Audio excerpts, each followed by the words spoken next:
காசா மற்றும் இஸ்ரேல் இடையிலான போரில் காசாவில் உயிரிழந்தவர்களின் 70% குழந்தைகள் மற்றும் பெண்கள் என ஐக்கிய நாடுகள் சபை தெரிவித்துள்ளது. இஸ்ரேல் மீது கடந்த 2023ஆம் ஆண்டு அக்டோபர் மாதம் 7ஆம் தேதி ஹமாஸ் அமைப்பு தாக்குதலை நடத்தியது. இதில் அந்நாடு கடுமையாக பாதிக்கப்பட்டது. ஆயிரக்கணக்கானோர் கொல்லப்பட்டனர். நூற்றுக்கணக்கானோர் பணைய கைதிகளாக பிடித்துச் செல்லப்பட்டனர்.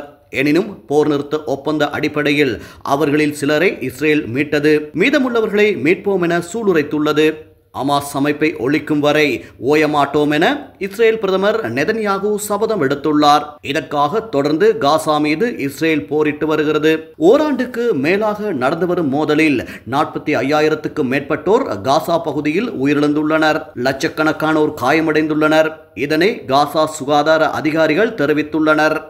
இந்நிலையில் ஐநாவின் தேசிய மனித உரிமைகள் வெளியிட்ட அறிக்கையொன்றில் காசாவில் நடந்த தாக்குதலில் பலியானோரில் தனிப்பட்ட விவரங்களை ஆய்வு செய்தோம்.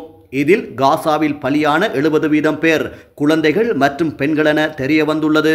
இந்த தாக்குதல் சர்வதேச மனிதாபிமான சட்டத்தின் அடிப்படை கொள்கைகளை திட்டமிட்டபடி மீறியதற்கான அடையாளமாகும். இதன்படி 0 முதல் 4 வயதுடைய குழந்தைகள், 5 முதல் 9 வயதுடைய குழந்தைகள் மற்றும் 10 முதல் 14 வயதுடைய குழந்தைகள் என பலியான குழந்தைகள் 3 வகைகளாக உள்ளனர்.